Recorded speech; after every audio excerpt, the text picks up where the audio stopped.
Tengan ustedes muy buenas tardes, alumnos y alumnas. Vamos a dar por iniciado la semana número 4 de la unidad didáctica de metodología de desarrollo del software. Turno nocturno del Instituto Superior Tecnológico Público Julio César Tello de Villa El Salvador. Vamos a pasar, por favor, presente dentro del chat, mientras yo empiezo a compartir mi pantalla.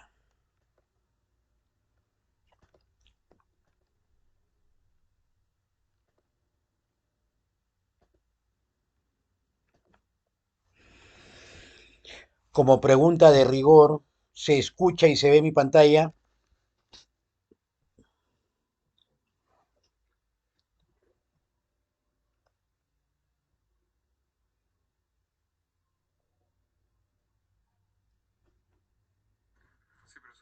Listo, muchas gracias.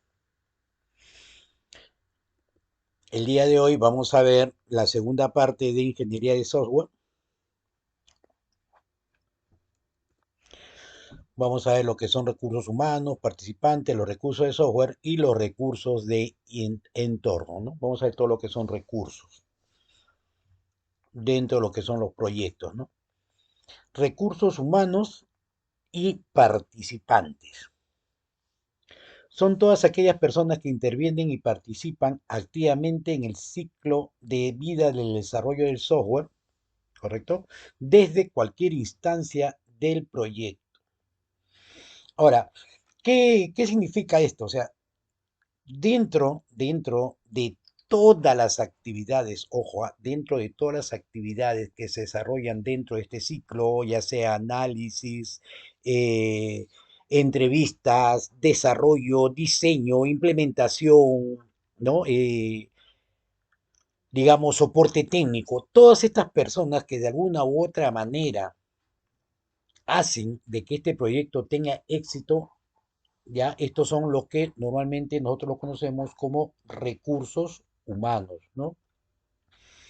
Ahora, el número de personas que realmente deben participar, eso va a depender, ojo, ya, en realidad esto va a depender mucho del tipo de software que vayamos a realizar. Mientras el software sea más robusto, es decir, sea más grande, se va a necesitar mucho mayor personal, ¿no? Vamos a necesitar pues de analistas, desarrolladores, vamos a necesitar de soporte técnico, ¿no? Diseñadores, como vuelvo a repetir, encargados de parte de hardware, redes, ¿no? Y todas estas cosas que realmente nosotros debemos tener dentro de este recurso, que vendría a ser las personas, ¿no? Y todos aquellos que participan directa e indirectamente dentro de este proyecto, ¿no? Recursos de software. Son aquellos componentes de un software que son usados en otras aplicaciones de la misma índole, ¿no? Bueno, esto de acá, por ejemplo, aquí nosotros estamos hablando de todas las herramientas de software que utilizamos para todo el proyecto. Los lenguajes de programación, si vamos a trabajar, los entornos de base de datos, ¿no? Los software para modelamiento, los software para la documentación, los software para hacer los análisis, ¿no? Los software para poder hacer las pruebas unitarias, software para la implementación, software, por ejemplo, para el testeo que se puedan realizar dependiendo del tipo de software que vamos a realizar, ¿no? Software para las pruebas de aplicaciones, como lo vamos a ver más adelante, ¿no? Todos estos recursos de software que vamos a utilizar, de software de servidor inclusive. Ahora, cuando hablamos de este tipo de recursos de software, por si acaso, les estoy hablando que son software que deben ser licenciados, ya sea de forma gratuita, porque existe licencia gratuita, como licencias que son de paga o que tienen un dueño que de alguna otra manera está alquilando o vende el software por un determinado tiempo. Cuando hablamos de software, ojo, debemos tener en claro que debemos utilizar software que sea licenciado, que tenga licencia, no software pirateado, ni software que sea craqueado y esas cosas por el estilo. Hay que tener en claro todas estas situaciones, por si acaso, ¿ah?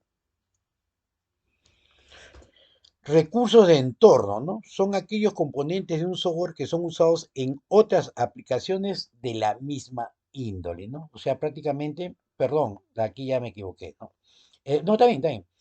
¿No? Esta parte, lo que tiene que ver aquí es toda la parte física, ¿ya? Este es hardware, en vez de software de ser hardware, ¿ya? Tiene que ver toda la parte física que se utiliza para poder desarrollar las aplicaciones de software, ¿correcto?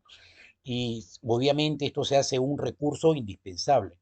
Necesitamos los tipos de hardware, o sea, computadoras, impresoras, escáner, cámaras web, lectoras de código de barra, todo lo que tengamos que utilizar para que este software pueda funcionar completamente. Servidores, cableado, internet, ¿no? Todos estos recursos de entorno que son necesarios para que este software, correcto, o este proyecto de software pueda funcionar correctamente. Ojo, ya por si acaso. Y obviamente son recursos indispensables, ¿no? Si estos recursos, ¿no? de entorno no existiera, entonces, ¿dónde funcionarían todos estos software? ¿No? Los software de diseño, los software de análisis, los software de desarrollo, ¿dónde se instalarían? ¿No?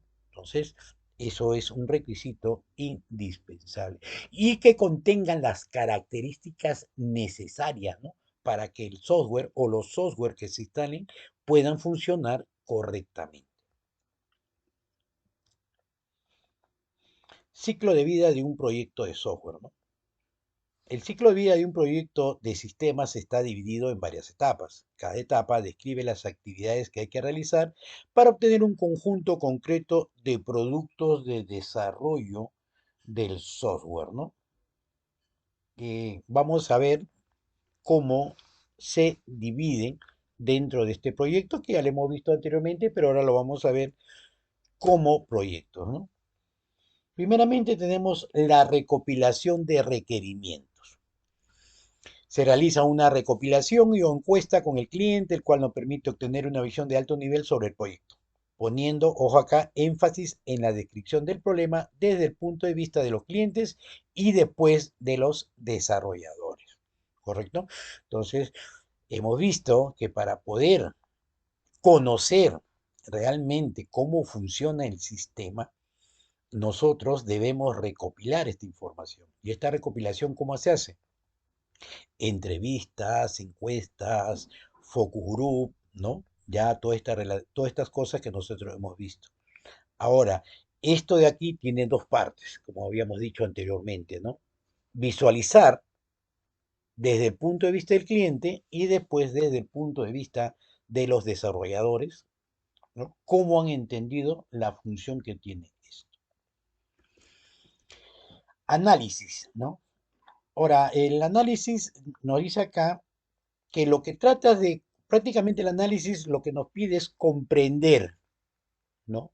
De una manera más precisa qué debe hacer el sistema, ¿no? O sea, entender estos requisitos y una descripción de los mismos que sea fácil de mantener y que nos ayude a estructurar el sistema completo, ¿no? Ahora, este análisis de requerimientos, porque esto es lo que normalmente se conoce como el análisis o la ingeniería de requerimientos que vimos en el semestre pasado, lo que hace es que al desarrollador le debe especificar cómo funciona el sistema, es decir, le va a dar el comportamiento de todo el programa, ¿no? Esto debe hacer así, si yo coloco una palabra acá, debe hacer esto, si yo le hago clic acá, debe hacer lo siguiente, ¿no? Debe mostrarnos que toda esta interfaz y los elementos con que debe interactuar deba estar de acuerdo a lo que ha solicitado tanto el cliente como lo han visto, ¿no? Como lo están viendo los analistas, ¿correcto? Ahora, esto de acá se tiene que establecer obviamente con el diseño, ¿no? Porque el diseño va de la mano con el análisis, ¿correcto? Ahora, dentro de esto también podemos decir ¿no? De que nos permite poder tener un entendimiento general de cómo funcionaría todo este programa. ¿Ya? Esto es importante, ¿no? Saber hasta dónde debe llegar, ¿no? Se detalla la frontera del proyecto, es decir, cuál es el alcance de nuestro sistema, como les decía anteriormente, ¿no? Muchas veces nosotros pensamos que antes de empezar el análisis, ¿no? Nosotros podemos tener un alcance aproximadamente, si es que tenemos experiencia, de dónde puede llegar. De ahí viene lo que solicita el cliente, ¿correcto? Pero en el transcurso del análisis pueden aparecer otro tipo de cosas, pero nosotros debemos tener en claro qué es lo que debemos hacer y hasta dónde debemos llegar. Nosotros no podemos abarcar más allá de lo que nos han solicitado, ¿ya? A esto se le conoce como limitaciones, ¿ya? Y que digamos que todo cambio que está fuera de esta limitación, o sea, de este entorno, se debe tratar como un cambio, pero después de, no dentro de esto, porque te alteraría todo el análisis que tú has realizado y el diseño, ¿no? De ahí vendrían las especificaciones, ¿no? Es un proceso humano muy interactivo e iterativo. Entonces, lo que nosotros hacemos, nosotros obtenemos estas especificaciones a partir de quién, ¿no? Esto lo pedimos o lo obtenemos, perdón, a partir de todas las encuestas que nosotros le hacemos al cliente o todos aquellos actores que intervienen en el proceso humano, ¿no? En este proceso para poder obtener todos estos datos. Entonces, nosotros vamos capturando la información, se va analizando y esto se tiene que realimentar con lo que nos da el cliente, ¿no? Y nosotros vamos a ir refinando, vamos puliendo, vamos entendiendo claramente qué cosa es lo que se desea hasta poder dominar, ¿no? Es decir, voy a tener el dominio completo de qué cosa es lo que se quiere, ¿no? Ahora, esto, como les vuelvo a repetir, es parte del trabajo del analista, ¿no? Y para esto, el analista, como tal, debe comprender el problema, ¿no? Debe ser una persona muy abierta, muy receptiva, ¿correcto? Debe, obviamente, manejar diversas áreas y disciplinas dentro de este trabajo. Y, obviamente, debe conocer mucho sobre aquel proceso de negocio que realiza el cliente, ¿no? Para poder entender claramente cuáles son estos niveles de conocimiento que pueden tener dentro de todo este proceso o actividades, mejor dicho, que se van realizando en estos procesos de negocio. Ahora, en algunos casos, dependiendo, pues, como le dije, la envergadura del proyecto, porque hay grandes proyectos que nos pueden durar años, como pueden haber proyectos pequeños que pueden durar 15 días, un mes, ¿no? Dependiendo este tipo de proyecto, los analistas normalmente siempre van de la mano, ojo aquí, ¿no? Con especialistas, ¿no? O usuarios o clientes que nos pueden ayudar a conocer profundamente el tema. Por ejemplo, es como si nosotros nos puedan decir ahorita, a ver, jóvenes, vamos a desarrollar un software contable, de contabilidad, vamos a hacer un software contable. Yo les preguntaría a ustedes, ¿conocen contabilidad para hacer un desarrollo de software? No, conocemos la contabilidad, ¿no? O digamos a grosso modo, ¿no? Algunos pueden decir más o menos, profe, pero ¿conocen la contabilidad como para hacer un sistema contable?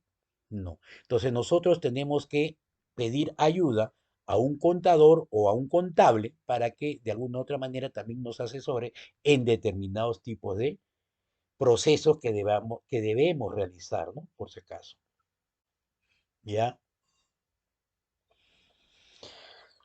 Listo, seguimos. Diseño y arquitectura, ¿no? Dice. Bueno, una vez realizada esta etapa de análisis y especificación, se debe modelar el sistema, ¿no? Definimos su estructura, incluido la arquitectura, para que soporte todos los requisitos, incluyendo los requisitos no funcionales y otras restricciones, ¿no? Entonces, aquí es donde nosotros empezamos a mapear, ¿no? Empezamos a desarrollar nuestros diagramas de caso de uso, empezamos a desarrollar nuestro diagrama de clase, nuestro diagrama de objeto, nuestros diagramas de actividades, ¿no? Nuestros casos de uso del sistema. Entonces empezamos a realizar todo este modelado que nos permite poder darle, ¿no?, la estructura que va a ser utilizado más adelante, ¿no? Entonces, aquí en este modelado se tiene que incluir pues todos aquellos requisitos y tanto funcionales como no funcionales para que el desarrollador más adelante pueda tener, digamos, conocimiento de qué es lo que deba escribir, ¿no? Como les decía, eh, es bien fácil, es bien fácil decir, hay que hacer esto, pero ¿cómo lo hacemos? Por ejemplo, en estos momentos nosotros podemos decir, ya, vamos a desarrollar tal cosa, listo, comiencen, y ustedes se sientan en la máquina y recién empiezan a pensar, ¿no? ¿Cómo lo hago? Estamos hablando en la parte del diseño. Entonces, mientras ustedes van pensando, se va perdiendo horas, ¿no? Horas hombre, horas máquina, acceso de internet, etcétera, ¿no? Entonces, una de las cosas que se suscita dentro de esto es que se deba tener ya un diseño para poder desarrollar, ¿no? Y en esto, y es esta la parte que normalmente el diseñador tiene que tener toda esta información, ¿correcto? Ya hecha en los diagramas para que puedan ser comprendidos por el área de desarrollo. Programación o desarrollo, ¿no? Ya saben ustedes que es convertir un diseño a código. Entonces, todas esas estructuras, ¿no?, estos diagramas de secuencia, que era la parte que se utilizaba, entonces el desarrollador o el programador va a mirar ese diagrama y lo que hace es empezar a convertir. O de repente mira el diseño de los formularios ya hecho y empieza a diseñar de acuerdo a lo que ya le ha dado el diseñador, ¿no? Y después con el diagrama de secuencia, lo que hace es utilizar todo este diagrama para empezar a codificar, es decir, a empezar a trabajar lo que vendría a ser el back-end, ¿no? Entonces empieza a dar los niveles, si se va a trabajar por capas, si se va a trabajar con, ¿no?, o una o otra arquitectura MVC, o se va a trabajar con capas, o se va a trabajar con cliente-servidor. Esta es una de las cosas muy importantes que se tiene que ver, ¿no? Ahora, la complejidad del desarrollo del software, ya eso va a depender, obviamente, como le vuelvo a decir, de la envergadura del software, ¿no? Ahora, la complejidad del software también va a depender también del tipo de lenguaje de programación que podamos utilizar, ¿no? ¿Correcto? ¿Cómo lo quiero estructurar? De ahí viene las pruebas del software, ¿no?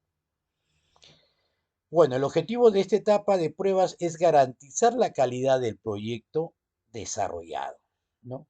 ¿Qué es lo primero que se tiene que hacer? O sea, ¿qué implica en la prueba del software? Verificar la interacción de componentes. Es decir, que todos los módulos que nosotros hagamos tenga que comunicarse con uno con otro y no tengamos de alguna otra manera errores, ¿no? Que se envíe la información correcta de un lugar a otro. Verificar la integración adecuada de los componentes, ¿no? Que se integren fácilmente y que no haya errores. Por ejemplo, si trabajamos por módulos, de repente una persona utilizó determinado tipo de, ¿cómo les puedo decir? Variables distintas a la que se está acostumbrado, ¿no? Entonces, no, yo quiero trabajarlo de tal forma. Entonces, no se pueden integrar y vamos a tener errores, ¿no?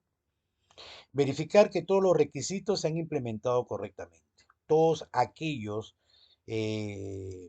solicitudes, vamos a decir, que pidió el cliente estén inmersos dentro de este software, ¿no? Y que realmente cumplan la función por la cual ha sido concebido este software.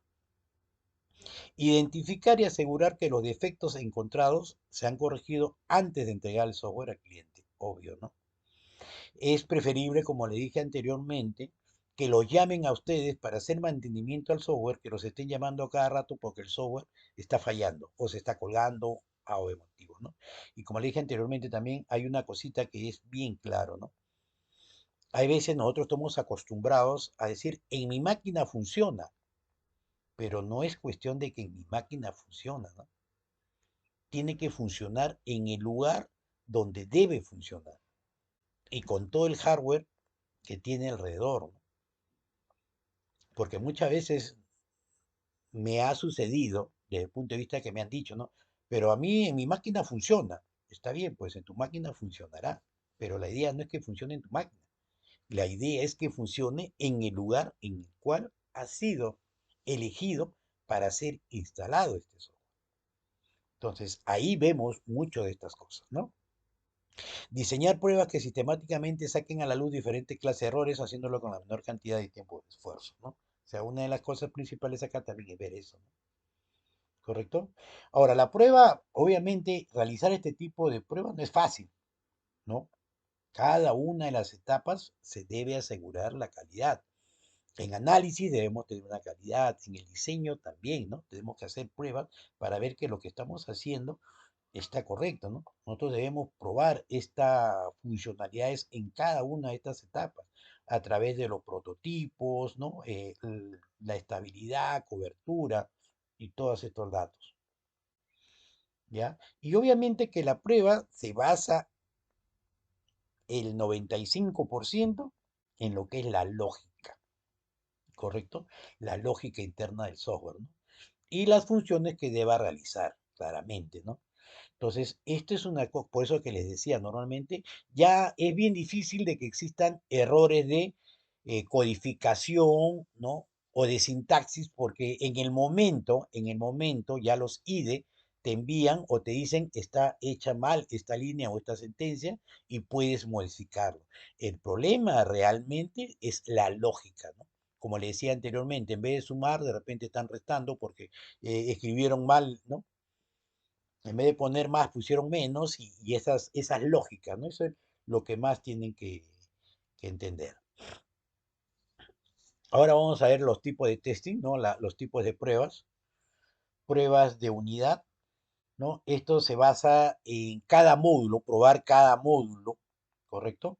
Es específico, ¿no? Entonces nosotros de acuerdo al diseño, nosotros vamos viendo y vamos haciendo un seguimiento de qué es o qué cosa es los errores posibles que puedan existir, ¿no? Como son pequeños módulos, módulos que estamos trabajando, entonces es más fácil hacer un seguimiento de la lógica, ¿no? Hacemos acá utilizamos las guías de control, entonces nosotros vamos haciendo seguimiento de línea por línea, ¿correcto? Para poder saber si realmente se está cumpliendo o no se está cumpliendo con lo solicitado dentro de ese módulo, ¿no? Ahora, la prueba de esta unidad nosotros podemos llamarlo como caja blanca, ¿no? Este tipo de prueba generalmente lo usa el desarrollador luego de la codificación de su prueba, ¿no? Automáticamente, ni bien terminas de realizarlo, automáticamente vas probando si realmente está funcionando o no, ¿ya? Después tenemos las pruebas de integración, ¿no? El objetivo es tomar a los módulos testeados en la prueba de unidad y después construir la estructura, es decir, empezar a juntarlos, ¿no?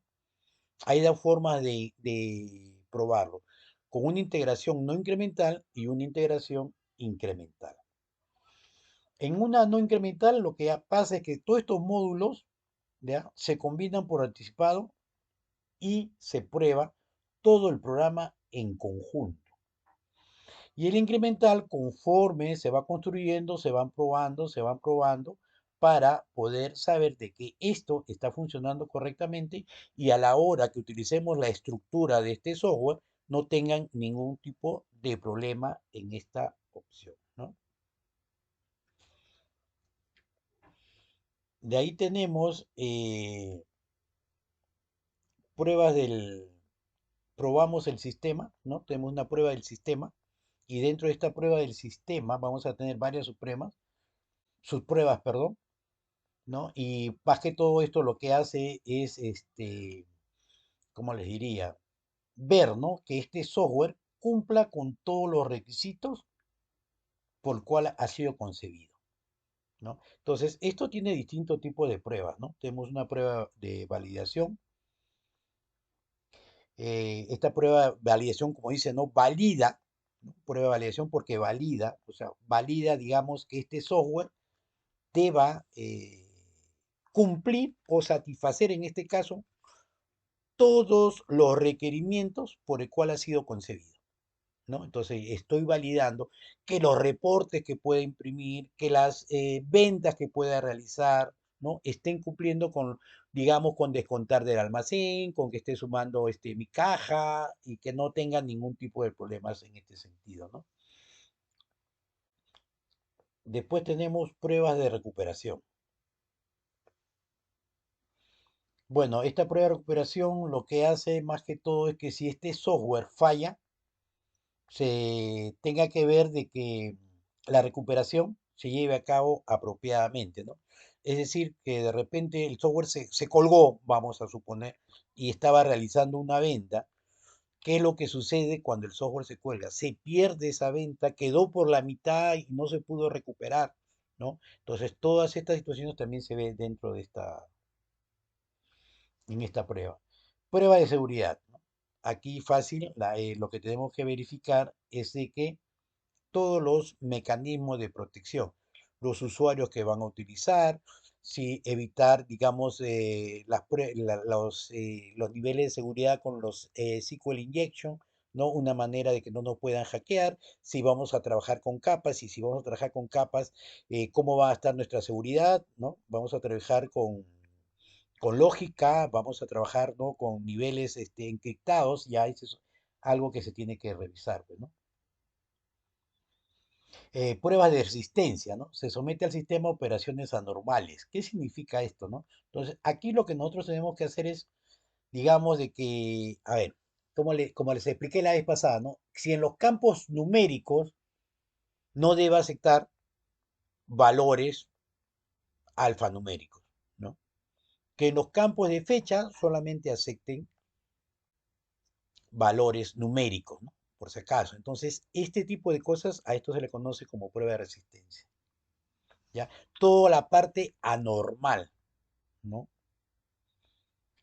Después tenemos una prueba de rendimiento. Cómo funciona el software en tiempo de ejecución. Es decir, este software está preparado para trabajar a nivel monousuario, multiusuario. ¿Qué pasa si está instalado un servidor? Vamos a conectarnos con 4, 5, 7 usuarios y que a ver de repente consulten el mismo registro, qué es lo que sucede, se bloquea, se cuelga, ¿no? Entonces nosotros tenemos que ver cómo está funcionando esto realmente. Después tenemos una prueba de instalación, ¿no? Bueno, lo que le decía anteriormente, lo que pasa aquí es que debemos de que en esta prueba o que deba funcionar en el lugar donde ha sido seleccionado, ¿no? Que deba estar el software, ¿correcto? Entonces, esta prueba de instalaciones debe ser también, ¿no? Simular, de repente hacer simulaciones, ¿no? De forma virtual, podemos utilizar, entre comillas, el VirtualBox, instalamos un servidor, ¿no? Con la sistema gestor de base de datos que puedan utilizar, ya sea MySQL, Oracle, ¿no? Hacer la conectividad y generar dos o tres o cuatro usuarios y que de alguna otra manera también se estén conectando, ¿no? Con este servidor instalado con el software y ver que realmente cumple el funcionamiento, ¿no? De repente el software no cumple las condiciones y habría que ver qué es lo que está sucediendo, ¿no? ¿Correcto? De ahí tenemos la prueba de regresión. Bueno, la prueba de regresión lo que hace es ver realmente qué es lo que está pasando con la prueba, ¿no? En la cual se ejecutan de forma regresiva hacia atrás, ¿no? Para ver si la calidad que estamos trabajando cumple con el propósito realizado. Implementación. Y aquí ya viene la parte, hay veces de dolor de cabeza, ¿no? La implementación. Dentro de este ciclo de vida, la fase de implementación de un sistema es la fase más costosa y que consume más tiempo. Obviamente porque va a intervenir muchas personas, ojo, herramientas y recursos, porque todos ellos van a estar involucrados en este proceso, ¿no? Como les decía, ya debe estar el servidor, por ejemplo, si vamos a tener un servidor, el servidor ya debe estar instalado, debe estar configurado, ya el sistema gestor de base de datos debe estar instalado, la estructura de la data ya debe estar realizada, deben haberse creado los usuarios que van a tener acceso a los datos, ¿no? Si van a tener acceso por Internet, debe estar configurado el Internet para que puedan tener el acceso también, ¿correcto? ¿Qué otras cosas, no? Que dentro de los terminales o workstation, ¿no? Las estaciones de trabajo que se van a conectar al servidor para poder leer esto, o este software o esta base de datos también estén configurados de tal forma de que puedan trabajar y no puedan tener ningún tipo de problema, ¿correcto? Entonces, toda esta situación es lo que se ve en esta implementación. Ahora, tenemos un método, aquí en esta situación tenemos que ver qué es lo que sucede, ¿no? Si vienen utilizando un nuevo sistema o tenían un sistema antiguo, ¿correcto? Cuando hablamos de un método directo, lo que pasa es que trabajamos con otro software, lo que hace simplemente se deja de trabajar el sistema antiguo y se adopta inmediatamente este nuevo. Ahora, esto realmente es, como le digo, bueno, acá nos dice que es riesgoso y en realidad es riesgoso, ¿no? Porque tú no puedes entrar a trabajar con un software directamente sin saber si realmente está cumpliendo con los requisitos que está, ¿no? Esto en realidad siempre se debería trabajar con el otro método, con el método paralelo, ¿no? En el método paralelo, lo que pasa es que el sistema antiguo con el sistema nuevo van trabajando a la mano. Claro que hay un doble esfuerzo, porque se tienen que trabajar los dos sistemas en paralelo, como dice aquí el nombre, ¿no? Entonces yo empiezo a sacar mi reporte de mi software antiguo y empiezo a sacar mis reportes en el nuevo software. Más o menos 15 o un mes, ¿no? Y empezamos a ver si existen o no existen diferencias. Si no existen diferencias, todo cuadra correctamente, entonces se descarta ya el sistema antiguo y se puede trabajar, ¿no? Ahora, después tenemos el método piloto. Bueno, el método piloto es que nosotros podemos ir trabajando por partes, ¿no? Digamos, estos software se pueden trabajar en una determinada área y vamos viendo si realmente está cumpliendo con lo cuales se ha hecho, ¿no? Y el método de fases es decir que vamos a ir trabajando de a poco, es decir, vamos adelantando un módulo y se va soltando poco a poco, ¿no? Terminamos otro módulo y se va soltando y así sucesivamente hasta que todo vaya a integrado completamente, ¿no? Como habíamos hablado de los métodos ágiles. Bueno, la documentación, ¿no? Es la guía o comunicación escrita en sus diferentes formas, ya sea en modelado, modelado de negocio, RUB, diagrama de prueba, manuales de usuario, manuales técnicos, etcétera, ¿no? Todo con el propósito de eventuales correcciones, utilización, mantenimiento futuro y ampliaciones al sistema, ¿no? Existe una serie de documentaciones que tiene un proyecto de software, lamentablemente, ¿no? Dependiendo también el tipo de metodología que vayamos a utilizar, ¿no? Que ya saben que se trabajan con dos metodologías, una que es la metodología ágil y la otra que es tradicional. Ya saben ustedes que la metodología tradicional hace demasiado énfasis en la documentación, ¿no? Es muy riguroso a la documentación. En cambio, en la metodología ágil, perdón, existen manuales, pero ya no es tan estricto como se trabaja en la parte anterior, ¿no?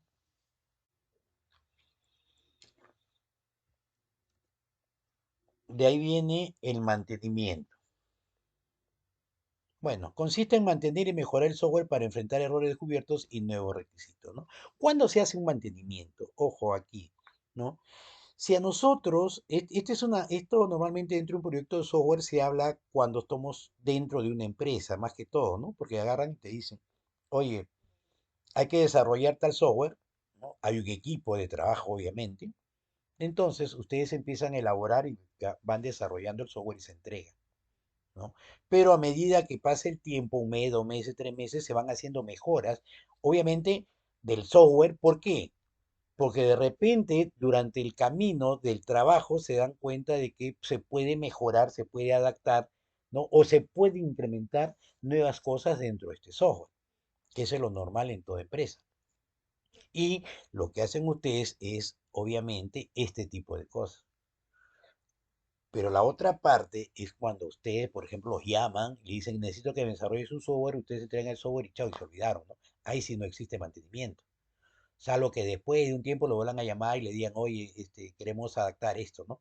Pero en todo caso, como le digo, esto es una de las cosas que se va trabajando, ¿no? Ahora, dentro del mantenimiento, en este tipo de cosas siempre lleva más tiempo, ¿no? ¿Ya? ¿Por qué? Esto es por qué, ¿no? Porque lo que necesitamos es readaptar todas las cosas, ¿no? Entonces, hay veces, hay algunos cambios que no solamente es por la parte del desarrollo, sino que tiene que venir desde el análisis y se tiene que adaptar toda esta estructura, ¿no? Y es pues realmente un poquito engorroso porque tendrían que adaptarse a las nuevas documentaciones, los nuevos diseños, los nuevos desarrollos que pueden existir, ¿no? Listo. Preguntas, por favor.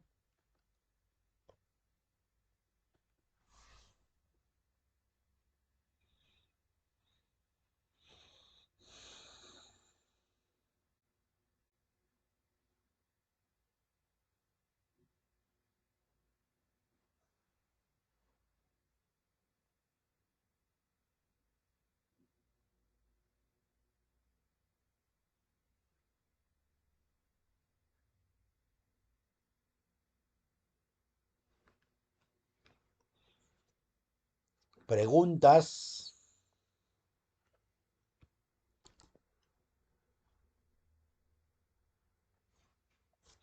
Ajá, a ver. Ya, Mali. Mali me pregunta acá, no había leído. Mali, ¿cuál podría ser el motivo por el cual funciona en una máquina y en otra no?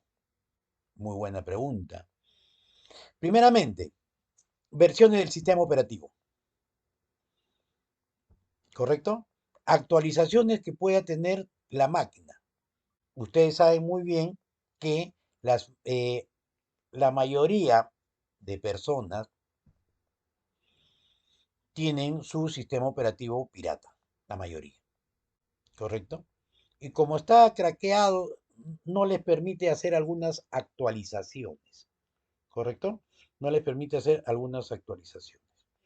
Entonces, tu equipo no está actualizado, o sea, funciona normalmente, ¿no? Pero cuando tú llevas estas versiones a otra computadora, puede ser, no digo que sea, pero es uno de los requisitos. Otro puede ser la configuración que se está realizando. La máquina puede estar mal configurada, ¿no? Tiene poca capacidad de memoria, por ejemplo, ¿no? No está cumpliendo con los estándares que se ha previsto en el desarrollo. Estamos trabajando con versiones distintas de software, por ejemplo, lenguaje de programación, ¿no? De repente ustedes han desarrollado en Visual Studio 2022, ¿no? Y en la empresa están utilizando un Visual Studio pagado, por ejemplo, Professional, porque tienen ellos desarrollo, en 2016, 17, ¿no? Ya estamos hablando de cuestión de versión. Ustedes estaban probando con SQL Server 2022 Express y ellos tienen un SQL Server original, ¿no? 2014, 2016. Por ejemplo, son versiones completamente distintas. Y ahí es toda la parte que se tiene que existir. Por eso es que yo les decía, ¿no?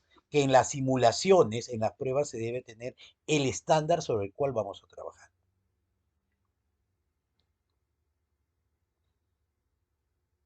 ¿Listo, Malik, también? Más o menos tu respuesta. Listo. ¿Alguien más, por favor? Muy buena pregunta. Felicitaciones, Malik. Muy buena pregunta. Muy buena pregunta. ¿Alguien más, por favor? ¿Alguna otra pregunta?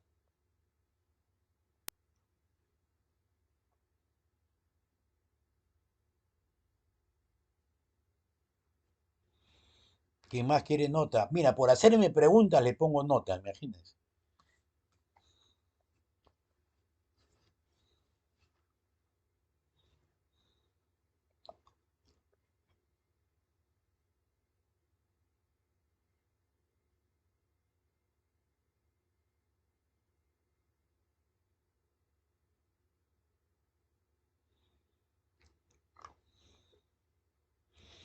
Levanten la mano como signo de conformidad.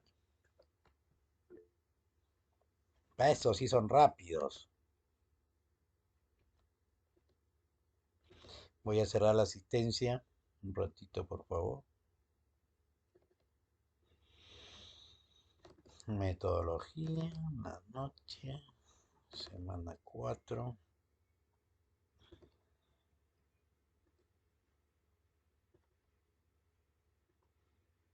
Listo.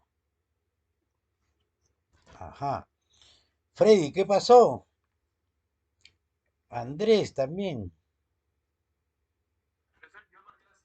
No, no, levanta la mano. Ah, ya ves. Mira, Mirta otra vez se me está quedando en el aire. Tucta ya son como 3 veces. Y ataco también, ¿qué? Y ataco, ya ves. Anderson, también.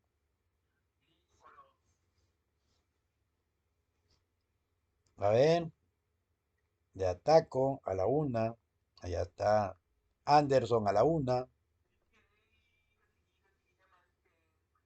¿Qué pasó, Freddy? Está con el micro prendido. Anderson. Ya, ya, estás con dos, sí, muy bien, disculpa. Andrés Josué Sánchez, también está con dos y ninguno de los dos ha levantado. Mirta Livia a la una, Mirta Livia a la dos, Mirta Livia a las tres. Listo, falto. Ya, ¿tienen tarea, por favor? La tarea, ya, voy a compartir. Ajá,